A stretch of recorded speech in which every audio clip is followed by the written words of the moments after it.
Welcome to the Voices of LTCI, presented by the Helper Bees. This is a podcast about the industry that's shaping the way millions of older adults are aging, focusing on stories from those who got us here and those who are carrying us forward.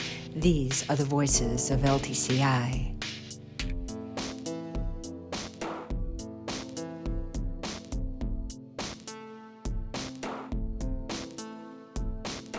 Hey everybody, I'm Char, CEO of the Helper Bees, with another episode of Voices of Long-Term Care Insurance. Today, I'm very excited to have Robert L. Robinson with us today. Robert is the president of Fusion Analytics.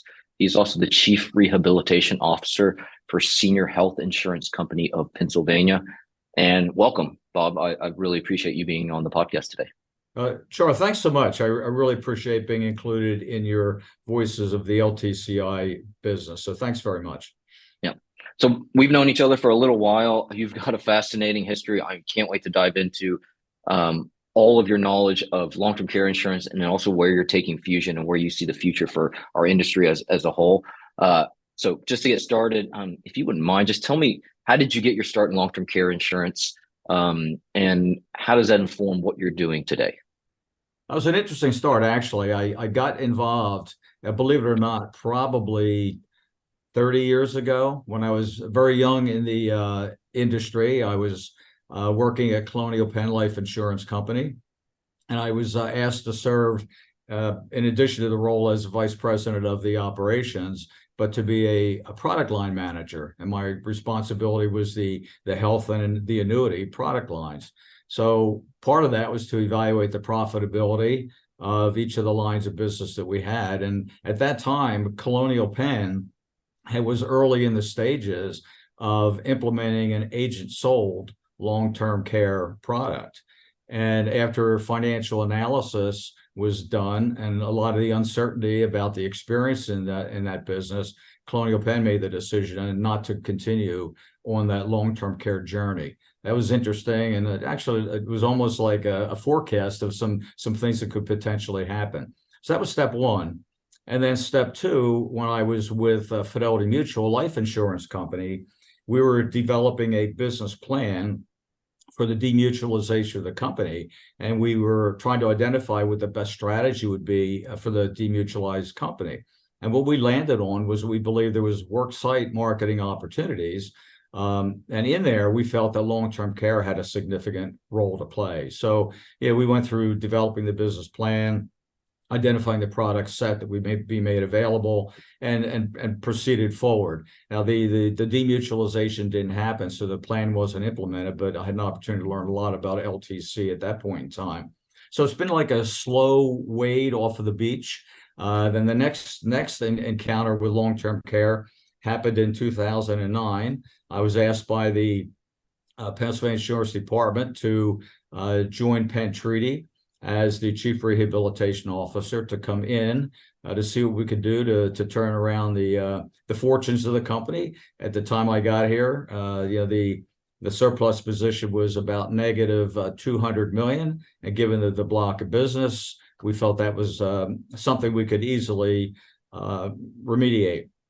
As time went on and we recalculated the reserves, we learned that $200 million negative became $2 billion negative.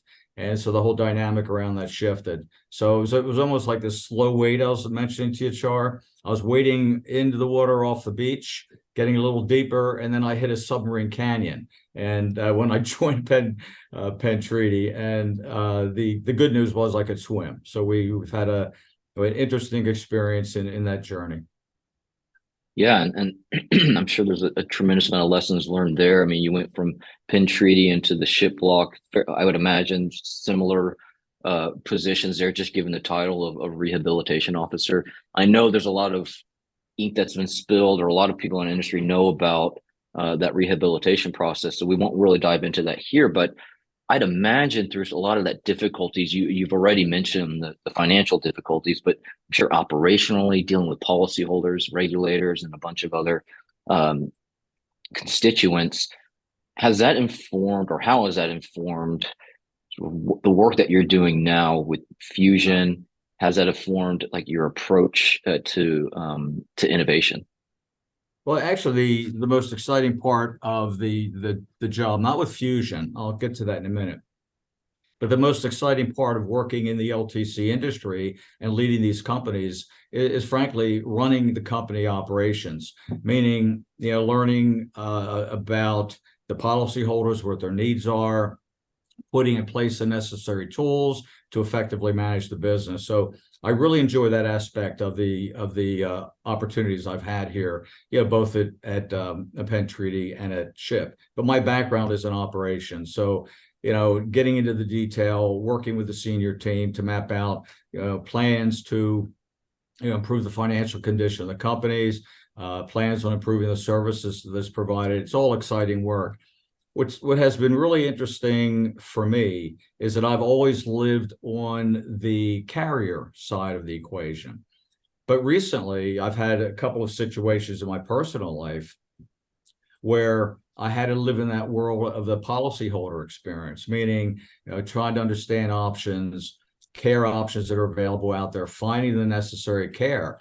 And what I learned through that process, and this goes back for a couple of years, is that's where I think the biggest opportunity is in the industry. That whole notion of engaging with the policyholder, making sure they're properly educated, kind of holding their hand, if you will, in terms of guiding them through what needs to be done so they can realize the benefits of the product that for over the years that they have been very dutifully paying the premium. Yeah. So now in the role with Fusion, this is where it really comes to life, because Fusion provides services to the LTC industry, and we like to refer to them as value-added services. We're not a BPO. We're not a business processing organization. We view ourselves as value-added services. There are TPAs and others that are experts at the BPO. We would not want to replicate that. But we bring to the table services in addition to that enhance the client experience, help companies do a better job of managing the policyholder base or claims. And that's where our primary focus is and will continue to be. That's great. I mean, I know you guys to be highly innovative when it comes to, I know a lot of folks might know a little bit around your fraud detection in our industry, creating really interesting models, adding in surveillance into that. But I know recently I've been more educated on your ability to drive operational enhancements across blocks. And I think that's been really refreshing to hear others who are thinking about it from a way of not just operational improvements to drive ROI on the bottom line, but really enhancing the policyholder experience, their family members' experience. I know that you and the team have been big proponents of that. Yes, no, I agree. And Char, there's an interesting element to this too. If you look at LTC, as everyone knows, it's a relatively young product. And these other products in the industry, like the life and the annuities and even the managed care, they've been around much longer, so the experience is much better known. I kind of look at what's happening with long-term care, going along a continuum or a spectrum, following what's happened with the other companies, where initially the focus is on operational efficiency, cutting your costs. Then you kind of move into the stage of claim management. How can you reduce the claim costs? Then you get to a stage where you look at items such as wellness, and that's well underway, or aging in place. And there's a lot of good work taking place in those areas now as well. And then recently, predictive analytics enters into the picture, and everybody's working on it and talking about that. What I'm seeing with all of this is continuing that journey, and we're going to get there. We're not there yet. I think the next step of this would be what is kind of coined as prescriptive analytics. So that, with that, that's kind of taking what happens with predictive analytics and then coming up with solutions or outcomes that could be pursued. And I think that's where everything is heading. Other industries are already, in that world. We're not quite there, but we're getting there. But I think when you follow that whole spectrum, you end up getting to a point where all of these tools are built, all the capabilities are in place. But what it all boils down to, in my judgment, is the human factor. I mean, you can do all of this sophisticated technology systems work, but where everything comes together is with that interaction with the end party, whether it be a policyholder or whether it be a family member. And I think that's really where there are major opportunity areas in this industry.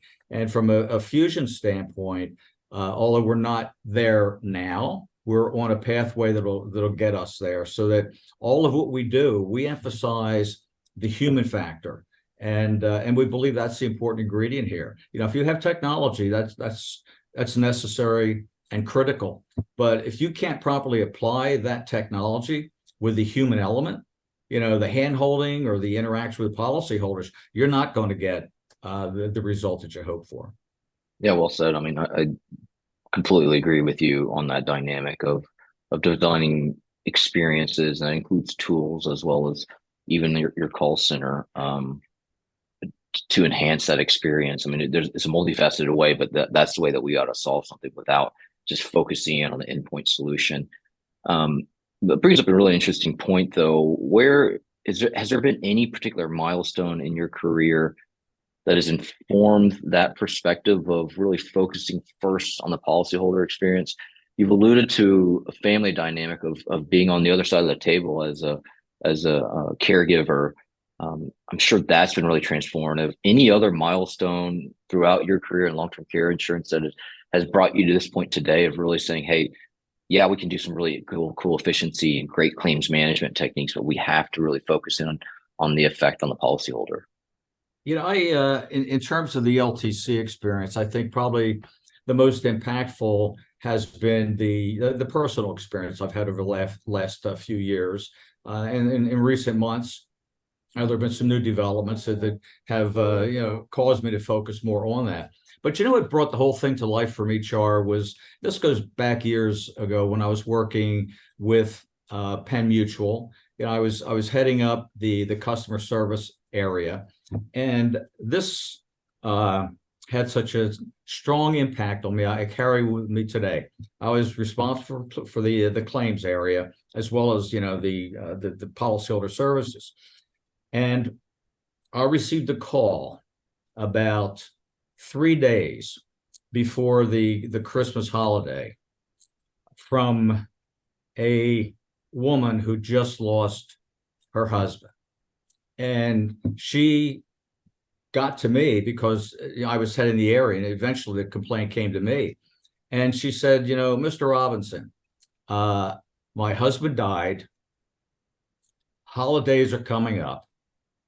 I can't afford to my grandchildren any presents. So that almost brought me to tears. I got out of my seat in my office. I went up in the middle of the claims department. I stood up and with a claims team, I said, who is processing this payment for this individual? And then basically, the lady's name was Jenny. She said, Bob, I am. I said, Jenny, get the check cut today. I want it in the mail by the end of the day, and here's why. And that has stayed with me, from those early days in customer service. And I kind of relate that to long-term care. These people dutifully pay. They've done faithfully what we've asked them to do. And when it comes time for the care or the service, we need to do everything possible to deliver, what they have, paid for over the years. And so that's I think probably the driving theme behind this notion of the personal or the human factor, where it all comes down to that. We're in the relationship business. We need to be adding value to our policyholders, and that all gets done, through the relationships that we establish in working with these policyholders and family members. Yeah, I mean, it's a powerful story. I mean, it really, really is. I mean, I think when we in our industry, either at conferences or small summits, we talk a lot about advanced analytics, enhancements, innovation, and that sort of thing. But I think that story shows a different part of the dynamic and the responsibility that we have, either as a provider, like on our side of this table, or as a carrier to policyholders and their families, and just how important these benefits are, and treating that with respect and dignity, not only in the services we provide, but it's just general, like the speed that we act. I think that's a great story that I can tell has left an impact on you throughout your career. We've got a lot of listeners who are look to this and look to individuals like you for leadership. Are there any other stories that have or lessons learned that you've taken throughout you in your career as you've gone from early entry level employee to executive that you've carried through? Yeah, there's a couple, Char, that come to mind. One we talked about already, which was the relationship nature of this business and being sure that we're adding value to policyholders. Another thought that comes to mind too on the leadership front is what I've learned over the years is many times corporations are structured in the pyramid fashion, where at the top of the pyramid, you have the leadership team or the CEO, and then comes your management team, and then come the associates that interact with the customers, and then the customers. Well, we're in business for the customers, as everybody knows. What I've learned over the years is we need to invert that pyramid. And that's kind of how I approach what I do, where the top of the pyramid really becomes the base. My job is to be sure that our associates have the tools, the support, the culture, they're empowered to do what needs to be done to serve the clients. And then the middle management team, same thing applies there. Senior management needs to support them so that they can support the associates. Where everything comes together is with the associates interacting with that end consumer. So that's something I learned over the years that, not sitting in the corner office is not the important part. What is the important part is making sure that you're facilitating all of those things that need to get done to help the associates do the best possible job for customers. I mean, it's a great ethos. I mean, to dive deeper, do you have any practical ways that you drive that? Because it's so hard, right? Our organization is mid-sized organization, and we want to empower individuals throughout the pyramid, as you put it. But it's challenging. Have you found any practical words of wisdom of either even things as basic as meeting structure, or how do you communicate, as you mentioned, culture? How do you communicate culture so it pervades an entire organization? Have you had any processes that you always rely upon? Actually, I learned this in my Fidelity Mutual days, and it comes down to business practices. And, for a company to put in place a business practices program is fundamental to that. And a quality business practices program would start with a business code of conduct. And so in putting in place a business practices program, what I found is very effective is companies typically have the lawyers develop a code of conduct. Everybody has to sign it, and it becomes a process, but not a living, breathing way of doing your business. So I think one of the key ingredients of the business practices program is to engage the associates to develop that code of conduct. And so by that's the foundation. Code of conduct leads to behaviors that are acceptable, and you engage the entire company putting together a code of conduct. And then I can't overemphasize the significance of communications. Holding regular all company meetings to keep the associates briefed on the status of your plans, to keep them briefed on anything, and sometimes sensitive, where you say, look, I'll tell you everything I can tell you. There's some things that we have to hold back, but anything that you can be told, you're going to hear about at these meetings. So that whole notion of open communications is really important. And from a management standpoint too, to engage the whole management team, putting together an annual corporate plan in which you identify these are our key initiatives. These are the key goals for the year. Here are the action plans that we're going to put in place with specific deliverables, put people's initials and due dates on that, communicate that broadly to the company, to the senior management team, and then on a monthly basis, just review how you're doing against that plan. So it's amazing the result that you get there. It's so fundamental. Many companies don't do that, but by putting in place a corporate planning process like that, it keeps it in the forefront of everyone. So by holding regular all company meetings, you can give the associates a briefing on the plans, where things are going, what we're achieving well, what we might be missing. But that whole notion of open communications, I think, is fundamental to all of that. Yeah. Well, that's a great reminder for me too. So I'll take it, and hopefully some of the listeners will as well. I mean, we do quarterly all company meetings, and we have individual departments do regular company meetings, but we can always get better at communication. And I think the simpler, the better. Reinforcing messaging. We're a mission-driven company, just like I know you are, and reiterating that mission, as you put it, when things are hard, just as well as when things are going quite well. And I think that's hard. I mean, that's hard as a leader to distill a message to its essence and then constantly reinforce it, and holding true to what you had mentioned, which is on the principle side of things. I think it's a fantastic reminder. Well, what's another interesting element too that has been learned over the years, we approach our internal departments and associates as clients, meaning that we're all providing services to other departments or to policyholders, but everybody in the company has a client. So what we'll do on an annual basis is we'll do an internal customer satisfaction survey, and we'll survey each department and ask them to rate services being provided by the other departments. And it's fascinating in terms of what you learn when you go through that. It's done anonymously. People can put their names in if they want to. That's also a very handy tool in identifying where things need to improve, where you're excelling, et cetera. Awesome. Great operational words of wisdom to live by. Let's get back to the industry though. You've been in it for a little while now. What do you think of the evolution of the industry? You had mentioned a few different phases that we've gone through. I'd love you to provide a little bit more context of what is your general feeling about how our industry of long-term care insurance has evolved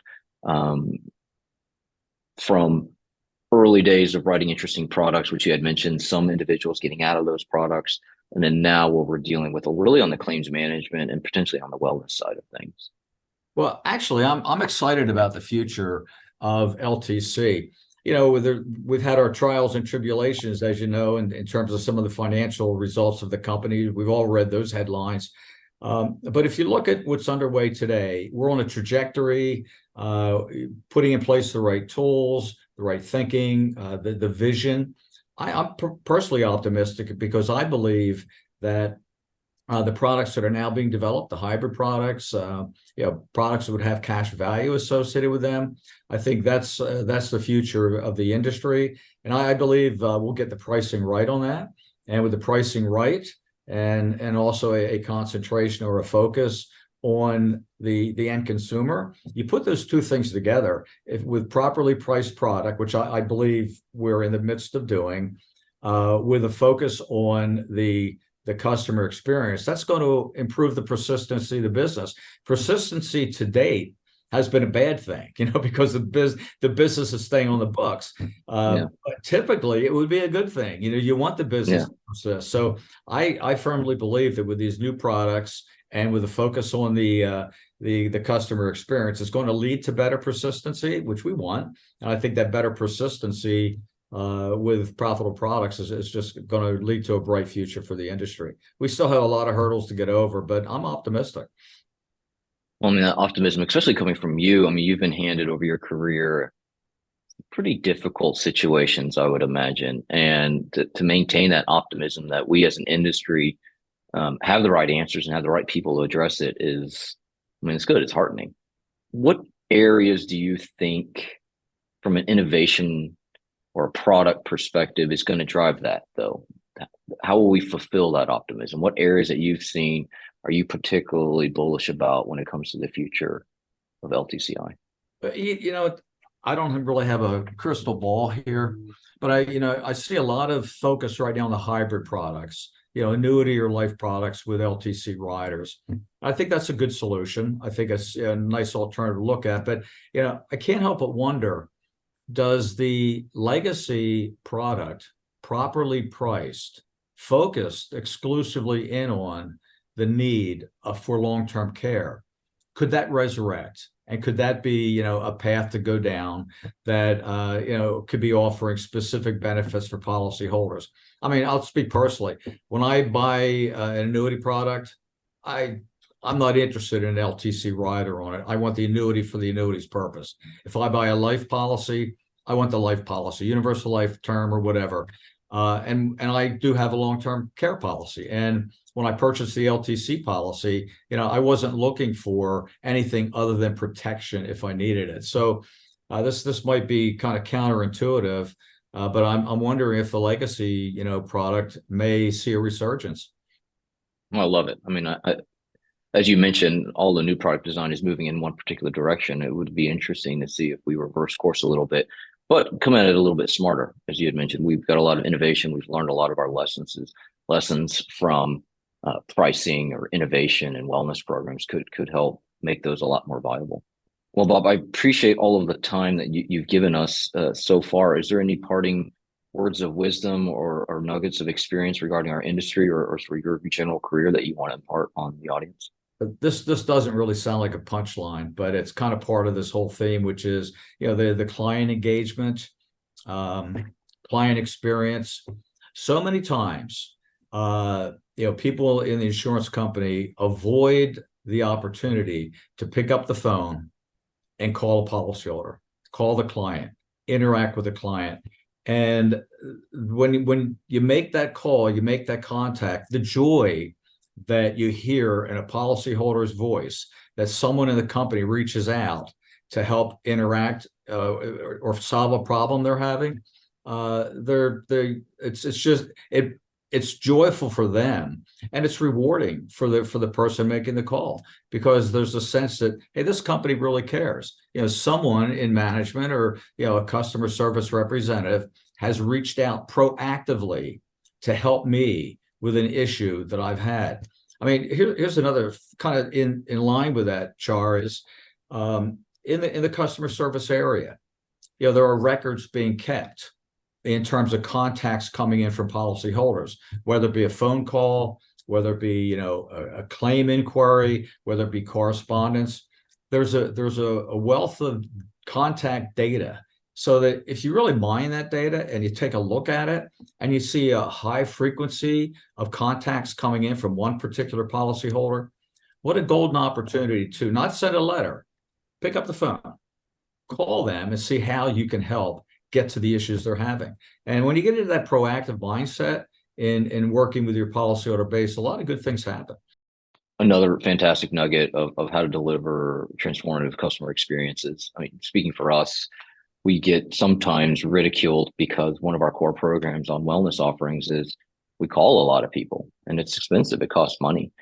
But I've always believed that, very similar to you learn a tremendous amount of what the individual is going through. You get a quality of data that you just can't get through any other means. And this is coming from a technologist who we develop really nice, cool tech. But at the end of the day, talking to the customers regularly and repeatedly along their entire journey is how you're going to get the best user experience data to build better tools and deliver better services. So again, thanks for a great nugget of wisdom for any current and aspiring executive out there. As you start to climb that particular pyramid, make sure you stay close to it, because those ultimately are the individuals that you're serving and are the ones who give you a job. Agreed. Well, Bob, thanks for spending a little bit of time on the podcast, and thanks for all the great work that you've done over the years, and for all the great work that Fusion is going to do for years to come. Well, thanks so much, Joe. I've thoroughly enjoyed this time together here, the discussion, and also working with you on various day-to-day activities. So again, thank you for including me.